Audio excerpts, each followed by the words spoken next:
be selling drugs somewhere. But I mean, I still sell bricks and keys now. A house made of bricks, and you get your keys that close on. It's your girl JENNRO, and this is the JENNRO Show.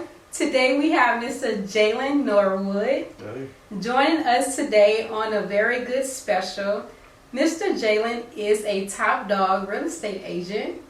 I wouldn't say that. I'm gonna call you a top dog real estate agent. I'll take it. Congratulations to all the success that you have so far. Thank you. I pray that you have many, many, many more. It's coming. It's coming. You can follow Jalen at Jalen Norwood, R.E. Yep, that's Instagram. And you can type my name in, Jalen Norwood. It'll pop up everywhere. What's R.E.? Real estate. Oh. People thought that was my last name, so they'd be like, Mr. Norwood, R.E. when they text me or send a DM or something. I don't tell nobody no different, but it's just putting real estate at the end of it. That makes sense. That makes sense. Okay. My name was taken. That's how I am too. Like when I be creating businesses, I go to see if the Instagram name be available before I name the business. That's smart. But whoever it is that got my name out there, I'm gonna find you one day. I'm gonna buy you out. I have no person. They have someone that's they have the Instagram JENNRO, and I reported a page to see if that name would become. Did it work? Oh, no, it I'm not mad at it. That's kind of genius though. Were they even popping on Instagram? I think that's when I had first started selling clothes. I'm saying, were they popping though? Like they no. Oh, no. They only got like a few followers. I'm like, you can let me get that name, bro. Yeah, we gonna tag or whatever that account is that everybody, let's go report it like ASAP. If they had a big platform or something, I'd say, nah, let's not hate them, but I had wrote her too. I was like, can I get that name? What she said? She said no? I don't think she wrote back. Well, so with Tesla, Elon Musk, the name Tesla.com, somebody owned it. And with the .com bubble, basically people just bought a whole bunch of domain names, hoping that somebody would start a business and buy it later so they can make money. So somebody had bought the name Tesla, and like he bullied the dude. Like he was trying to buy him out, dude wouldn't do it. Like nobody knows exactly what happened, but he did what he had to do, and now Tesla.com is a thing. Are you serious? So serious. I'm glad to know I wasn't on. Oh my goodness. I'll probably do something like that with a domain for real. It'd be up in the business world. Oh my goodness. But Jalen, welcome to the show. Thank you for having me. So, can you tell the audience a few good things about yourself? So I sell real estate. I have an Airbnb property management company. I just became a part owner of a construction company, but even though that sounds like three different things, they all go together. Because let's say I wanted to find a client I had wanted to buy some real estate to turn into Airbnb, but they needed some renovations done. It creates a full circle. So they all go hand in hand. It's all the same thing in my eyes. And I don't know. I felt like I was born with a lot of resources and a lot of support around me. So my main thing is just maximizing that and making sure I don't take it for granted and take it as far as I can. I think that's the best thing about being born into a family that actually provides you with resources and connections, because no matter what your God-given gift or talent is, you will have those connections to elevate it and, for you to become the person that you're supposed to be. For sure. I was born with a single mom. Really? Teacher. Yeah, so she didn't have a lot of money. My dad wasn't, he was there. I go to his house on the weekends or every other weekend, stuff like that. But even him, he was working a lot, so I really didn't see him when I go there. But, like, my learning style is, like, I see something, and I don't have to touch the stove. If I see you touch the stove and it's hot, I don't want to touch it. So a conversation I had with my mom was like, yeah, I see how you live. I appreciate it. I love it. Like, I wouldn't be here without you. But the life I want to create doesn't look like this. And I know that because I lived this entire life till I was outside of the house. So it was the lack of resources that made me go like hyper focus on like let me network, let me put myself around a lot of people that have a lot of stuff that can put me where I need to go, but not using anybody. Like all my relationships are genuine. Like it's pretty much family first. And in doing that, like it opened up a big world for me. so that way I can pay it back to my mom and give her a life that she should have. Because she was put in a lot of unfortunate situations that even led to where we are. So she made the most of her situation. So she got right here, starting from here. So now I started right here, so now I got to take it to here. Right. That's how I see it. Wow. I didn't know that. Yeah. Wow. So I know you graduated from Zachary High School. I did. So how was it being raised by a single mother in a predominantly white community?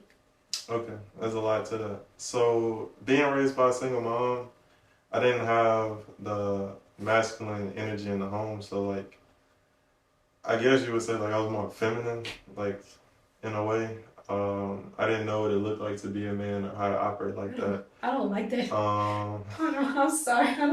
I don't mean to stop you, but you said you feel like you had more like feminine energy observed while you was in the home. Like just like the way my mom would act, the way she would do stuff. That's what I saw. That's all I saw. So like I would kind of move the same way. That makes sense. Yeah, it does. But I don't think feminine energy is bad or masculine energy is good. That's not what I'm saying. Yeah, I see what you're saying. But that's what I'm afraid of. Okay. Him, Josiah absorbing my feminine energy. And to hear, that you've been raised by a single mother and that's what you actually, like... Emulated. Yeah, and not purposely, right. But... growing up, that's what you realize. That's what happened. Mm-hmm. Okay. But the biggest thing that it did was, it made me react emotion first or filter everything through emotions and feelings. And now I see like emotions and feelings, not that they don't matter, but are they the most productive with the thing that's in front of me? Especially being in business. Emotions don't get you too far. You gotta know how to like suppress them down in certain situations.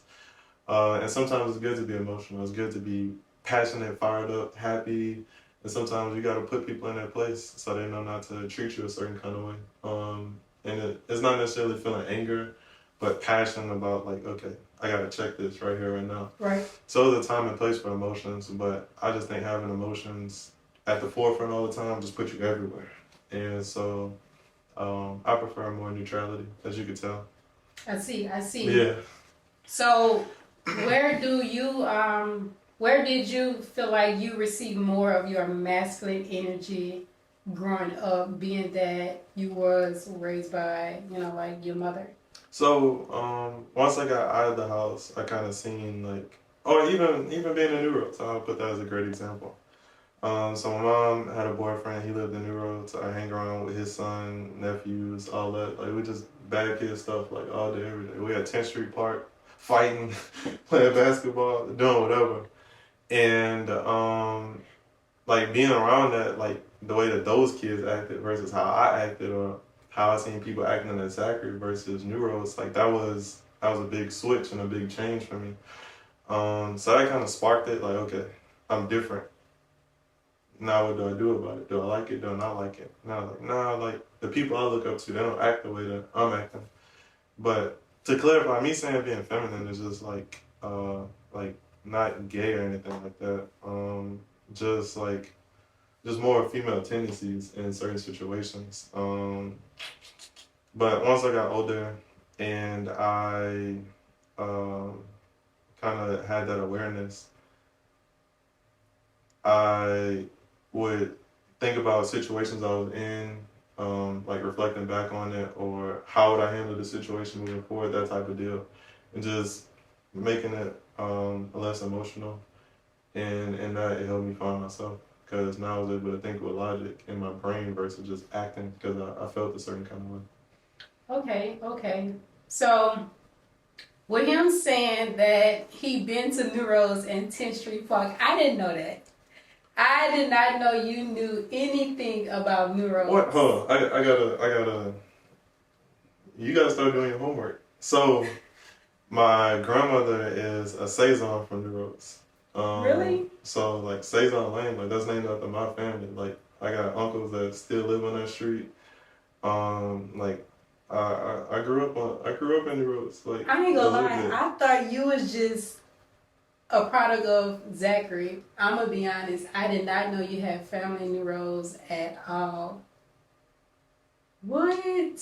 Yeah, so say songs as me. Oh my goodness. Yeah, I did not and know. not Falls River, New Roots. Like, yeah. Wow. So my question is, I'm just so amazed that she was raised by a single mother. Like, Yeah. and you being so respectful, you know, today, that is really, I'm amazed right now, to be honest, I really am.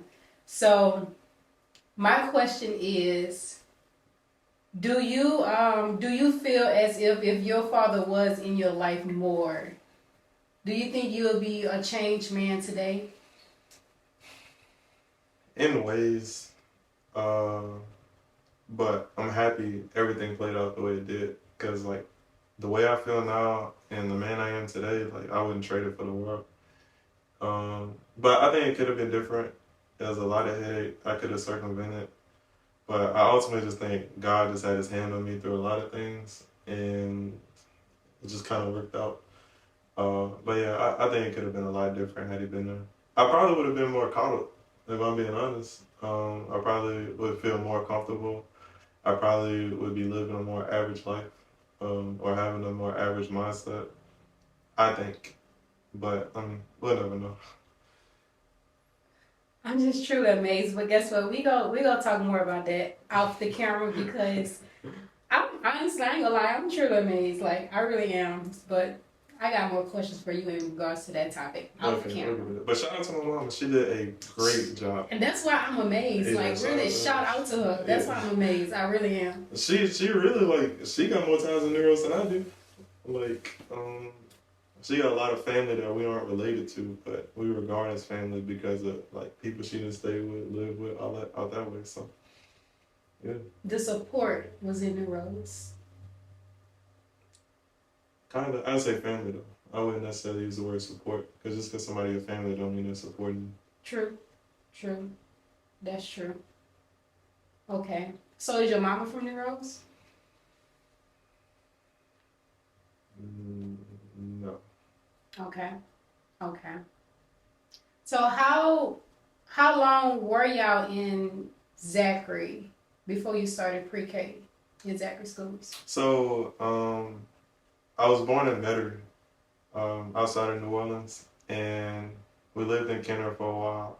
Then my parents got divorced right after my sister was born, and it was like February that we moved to Zachary, and then Katrina hit the same year.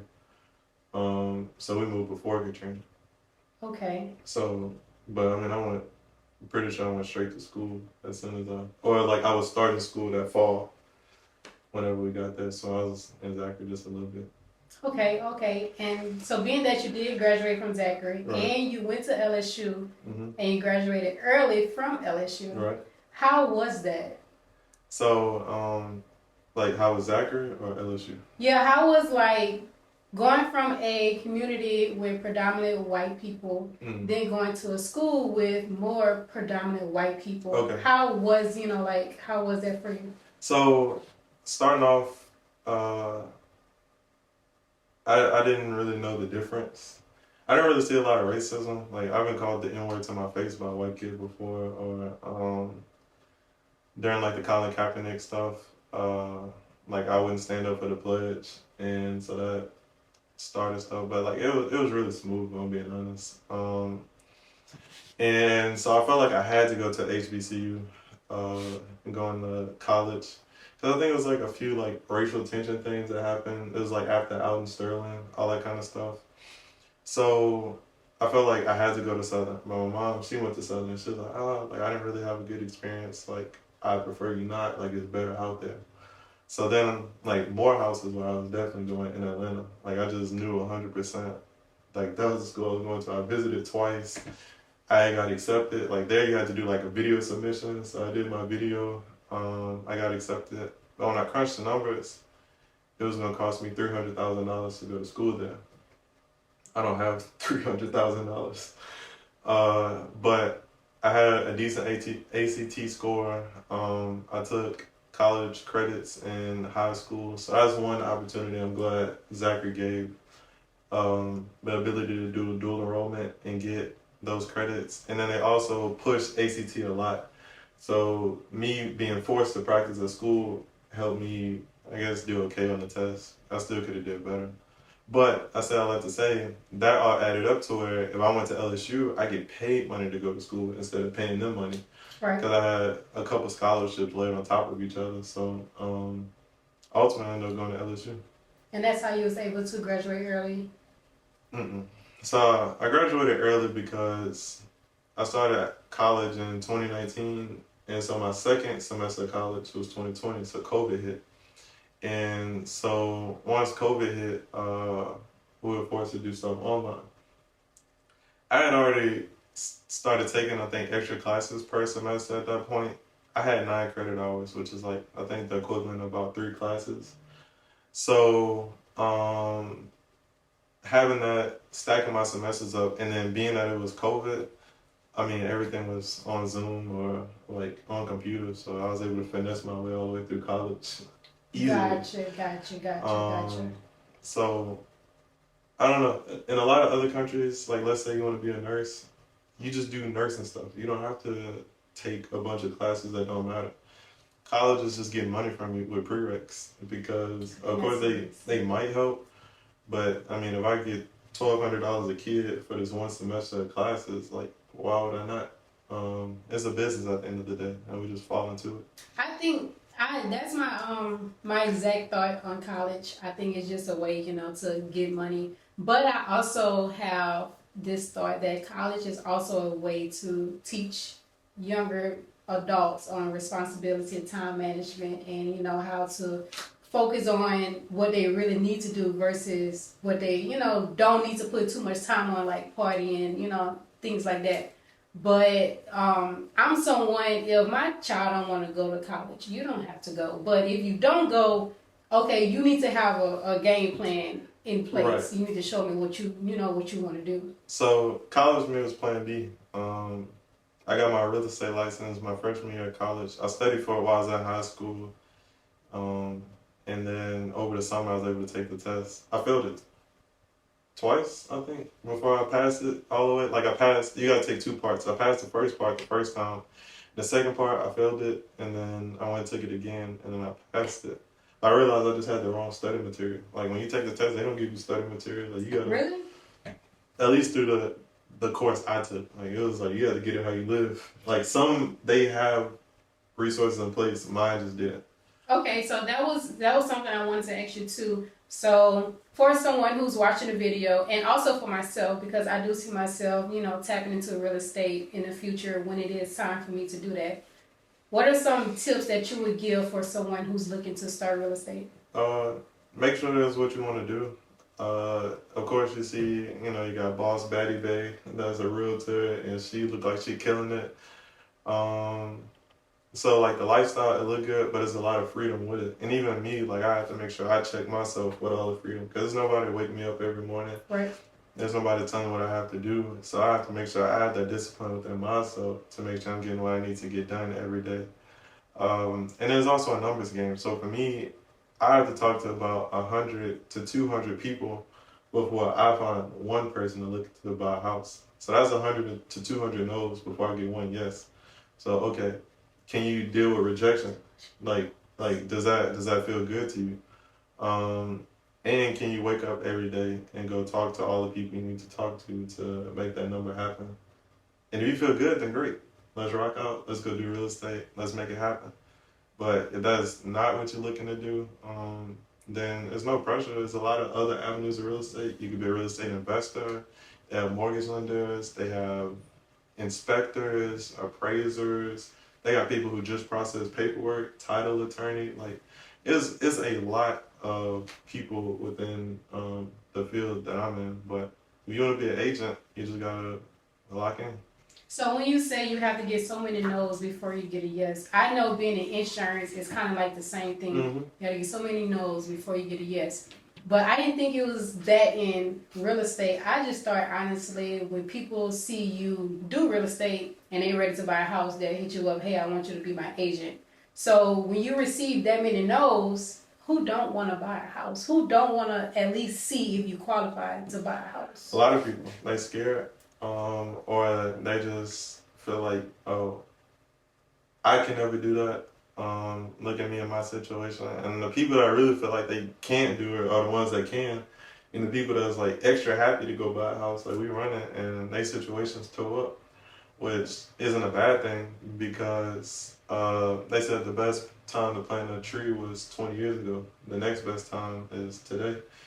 So I always tell my clients, like, let's game plan. Like, yeah, you don't have the best credit or income or whatever right now, but let me put you in front of all these resources and everything you need to get you where you want to go.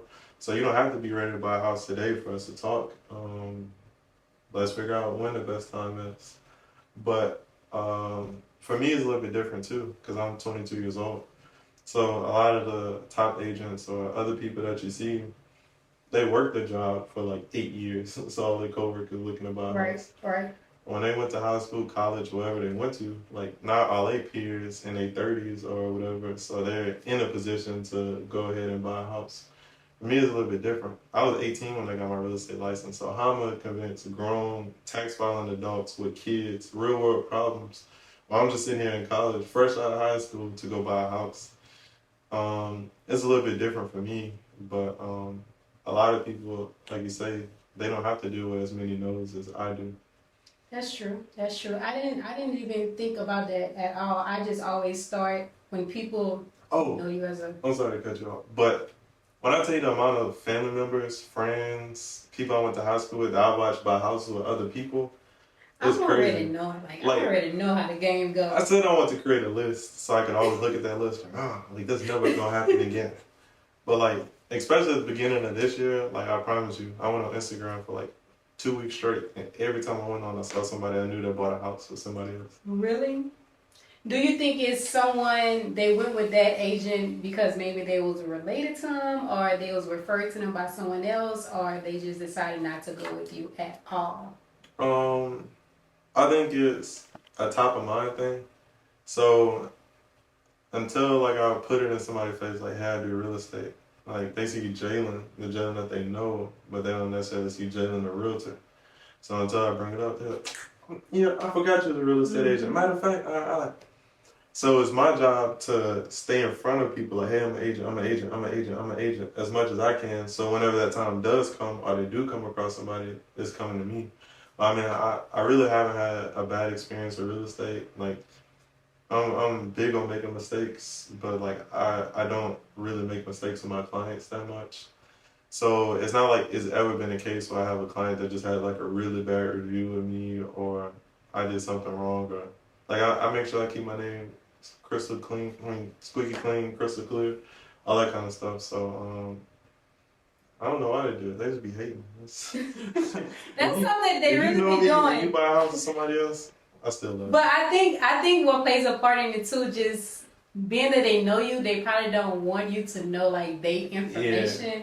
Yeah. But it's still like you said, the tactic that you use, that's all a part of marketing. Right. Just continue to put yourself out there, so the minute they do want this service or they do want to use you, they'll know exactly who to call upon. So. And that kind of goes back to when we talked about, just because you have family doesn't mean you have support. That's the same thing. Because if you support me, you're going to buy a house from me.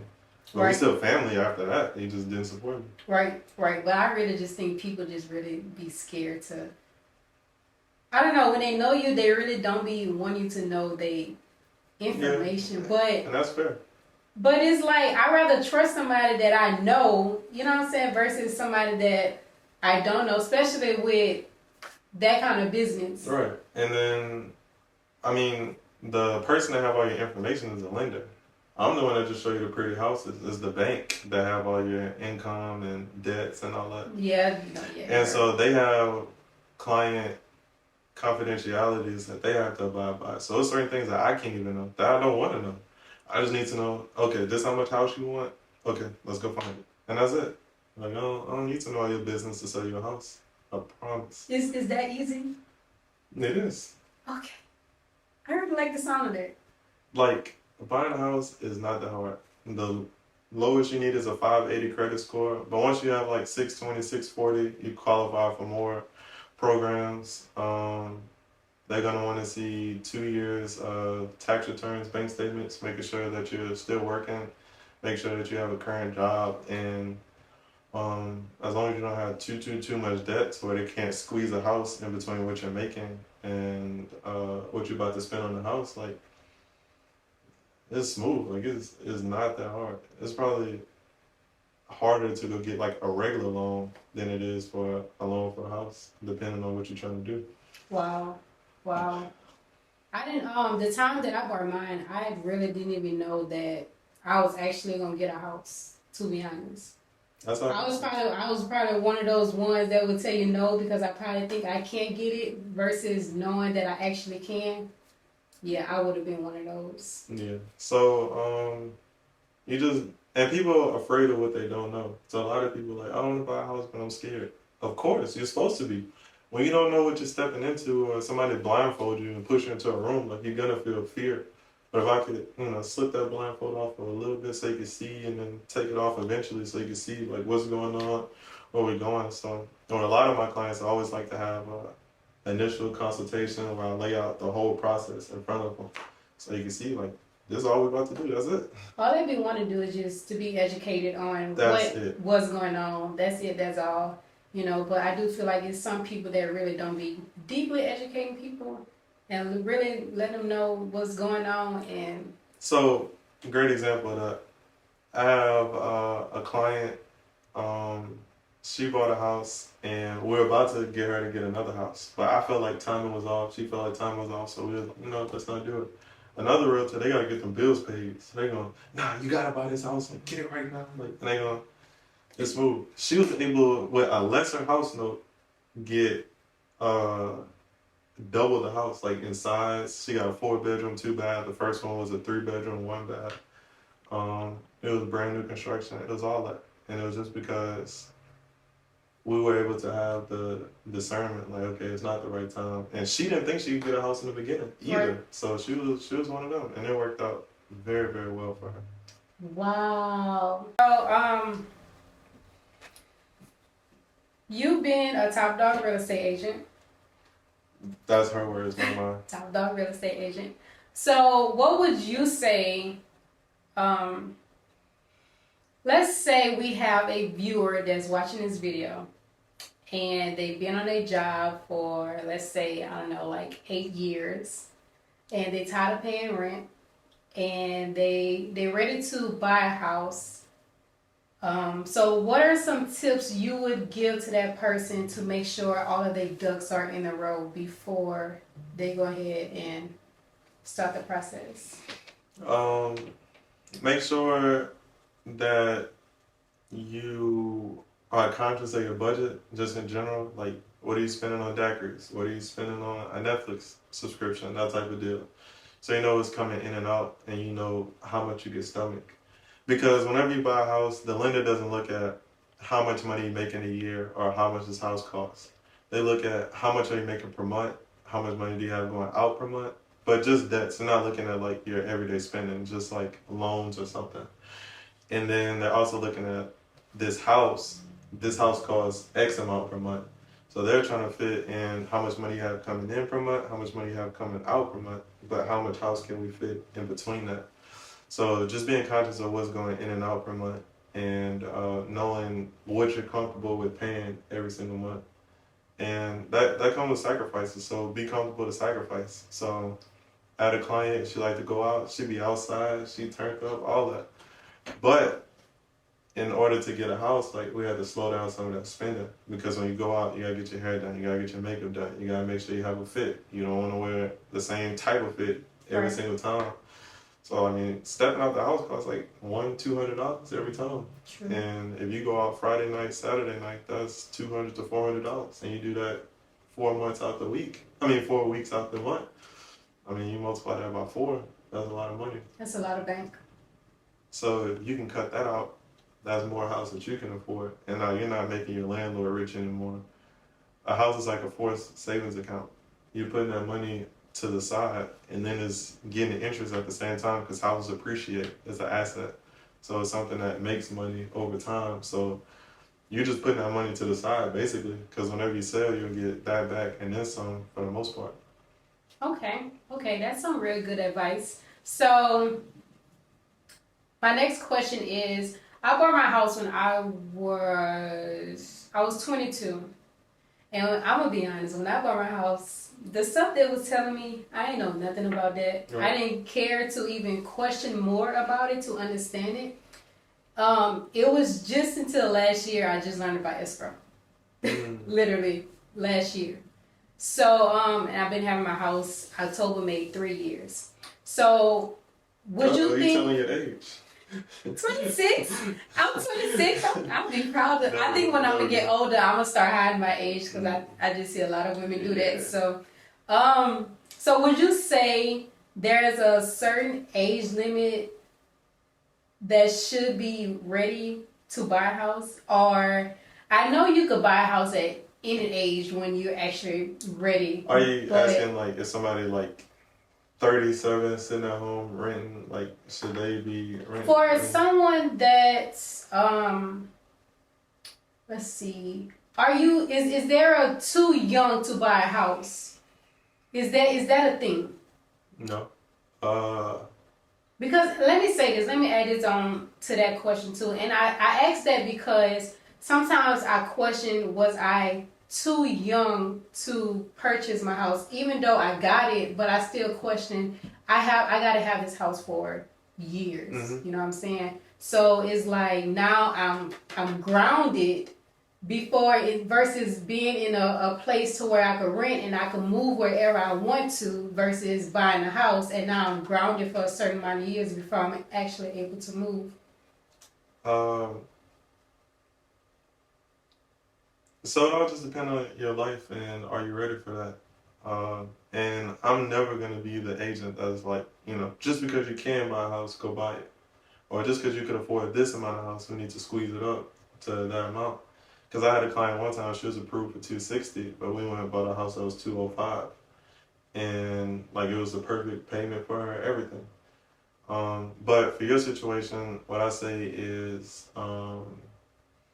and we really looked at it from a number standpoint, and we looked at how much you paid in mortgage, and then what you would get if you sold your house right now, or what you could even get in rent if you want to rent it out, versus if you were renting, and we calculated, you spending that $1,400 a month, and then if you multiply that by 10, that's 14,000 plus another 2, that's 16,800. So that's $16,800 that you're spending on a yearly average basis to stay there. Versus if you paying the same $1,400 in this house, that's $16,800 that you put to the side that added interest because the house appreciated. So from a financial standpoint, yeah, it makes sense. But a house, I always tell people, it's kind of like a 2-year commitment, because once you stay in there over 2 years, then you're not subject to capital gains taxes anymore, which I think they take about 30% of whatever you make. So once you hit that 2-year threshold, once you sell, everything you make goes straight to your pocket. So based on the time that you bought your house to where you're at now, I mean, your house is worth more now. I can almost promise you that. So for you, it was an investment and it made sense, and now you'll be able to make money from it. But for somebody that may not be ready, or their life situation doesn't allow for it, like I'm never gonna tell you like this is what you should do or this is what you have to do. You're just a poster girl for somebody that should do it. Right. So we also kind of dip and dab in the conversation of redlining. Something I didn't know nothing about until Jalen actually brought it up. So I would love to go deeper into that conversation of what a red line actually is. So I'm going to tell you the exact definition.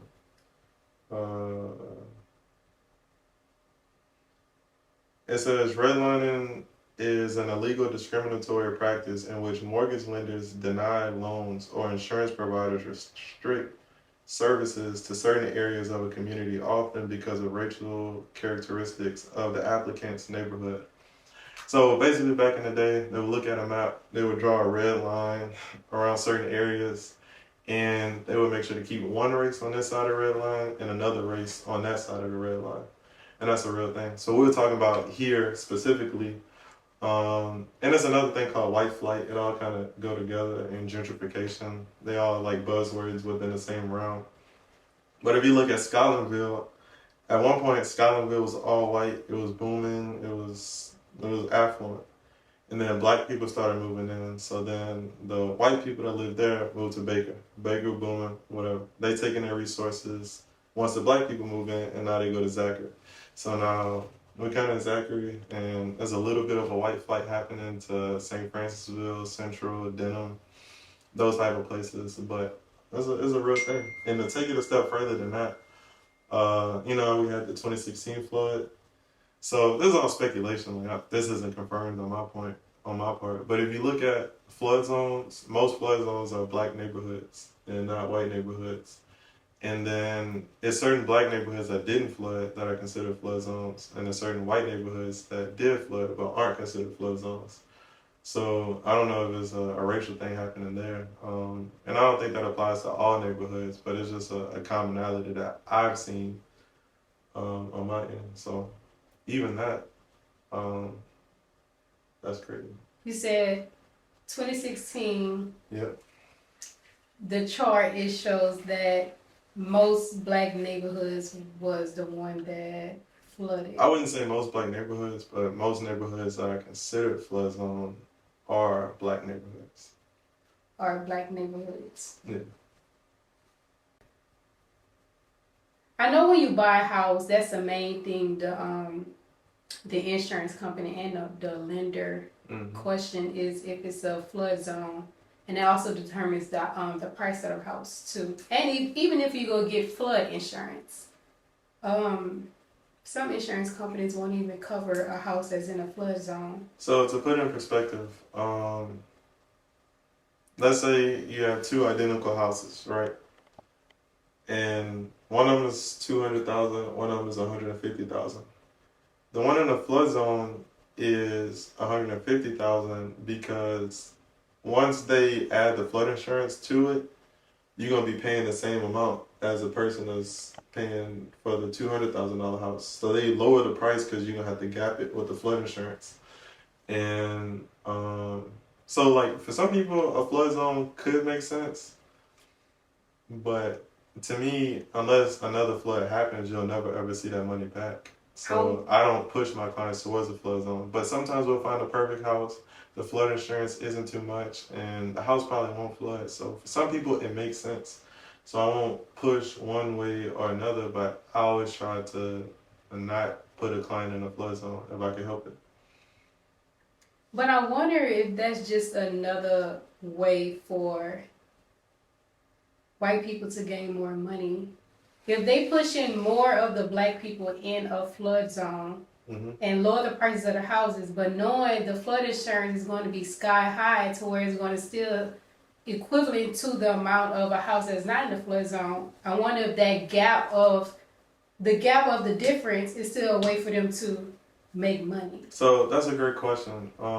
That's why I be pausing the way that I do. So for me, I would have to say I don't think so, because with that $200,000 house and the $150,000 house, let's say we have a buyer that's pre-approved for $200,000, then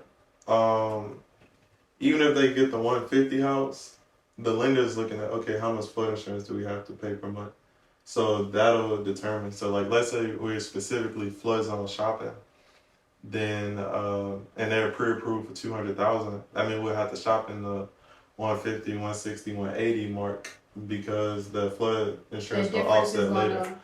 So from that perspective, I have to say no. Okay, that's why I be pausing with, because I be having to correlate it to a what if. Okay. So when we spoke about red line, and you were saying how those folks, they hop from one, and then once the black people come together, they hop to another one. Then once the black people, white flight. Okay, That's so once do you think, being that you actually went to Zachary, graduated from Zachary, do you think that will really be a thing for the white folks to leave Zachary and hop on to the next? It's already a thing. It's already happened. But Zachary build every day. They have construction going on every day. But if you go into any of those new construction neighborhoods, you gotta look at who predominantly staying there. You go to a Miraval, you go to a Meadowview or Fairlane, all these new construction neighborhoods. Just walk through it and see who's living there. Who is it? There's a lot of black people and not many white people. So for the new neighborhoods that's being constructed in Zachary, that's mainly black people moving in? Yeah. No, I thought it was white folks. I thought it was white folks building and building and building. So I don't think it's a good thing or a bad thing. It's just a thing. But those new construction builders offer so much incentives for people to just take advantage of, and it's just our people taking advantage of it more. So for example, I'm gonna tell you because I just got a text that told me exactly what it is. Let's see. So right now, D.R. Horton, new construction builder, I think they have 4.99% interest rates, and I think interest rates are about 6% right now. So that's like a whole percent cheaper, which will save people a lot of money per month on their note, and it'll pre-approve a buyer for more house because they're paying less interest, so you'll get more pre-approval. And they're giving $20,000 for buyers to use their own way. So that $20,000 could be used to cover closing costs, which is one of your out-of-pocket expenses. And for new construction, that's about $8,000 to $10,000 that you gotta pay out of pocket that you'll never see again. So that's $20,000 to help with that. You can knock off the price of the house. I've had clients buy their interest rate down lower, so it's something called a 2-1 buy down. So even though you have a 4.99% interest rate, you can buy your interest rate down to 2.99. So it'd be 2.99 the first year, 3.99 the next year, then it go back to 4.99 and then just stay there. So it's a way for people to not have to pay as much per month on their house whenever they get it. You can use it to buy appliances like refrigerator, washer, dryer, blinds, add gutters. So they're giving you $20,000 to do whatever you want with it. And you get a brand new house with all the warranties. So anything break or not right, they come fix it. And you the first person that ever lived in that house. That's you. But do you think these houses, this new construction with the lower interest rates, are they worth actually investing into over a long period of time? So for me, I say it's yes, because every time they add a new filing to a new construction neighborhood, it costs more than what the first one did. Meaning, now let's say you spent $230,000 on your house. In the new filing, that house $235,000. That's $5,000 you just made, because now that house is going to determine the price of your house. So now every time they add a new filing, your prices are going up. And then it also creates a demand for the neighborhood, because now you've had people living there and now other people want to be there, but they can't get there now because everybody living there.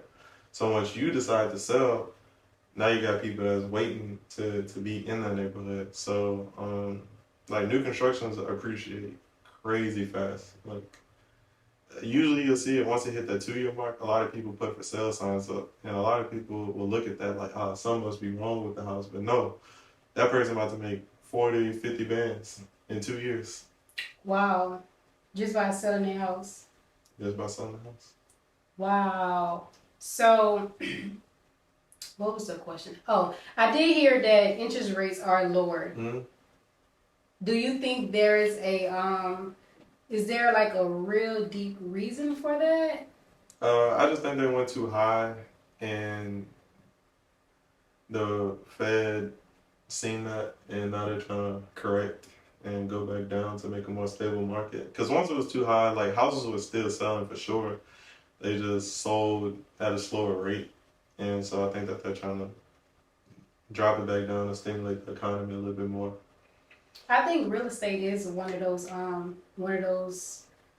fields of work to where it would never die down. You know, everybody will always, you always have somebody that want to buy a house, that's ready to buy a house, no matter what. Even if you have somebody that want to rent for the rest of their life, somebody own the house that they're renting. Right, So exactly. they making somebody money. Right.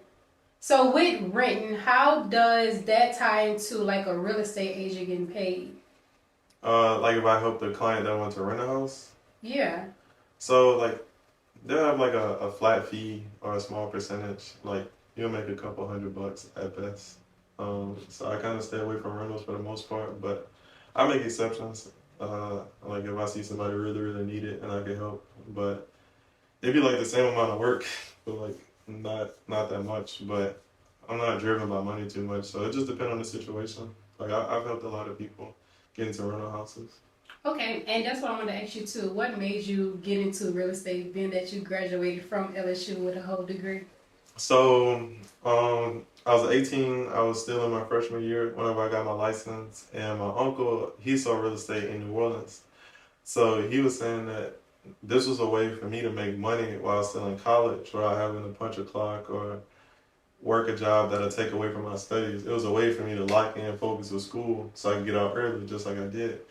And so it was a little side hustle to make a little change while I was in school, but I fell in love with the hustle, like waking up every day, having to find people to sell a house to or try to sell a house or whatever the case is. Like that grind every day is what I'm addicted to.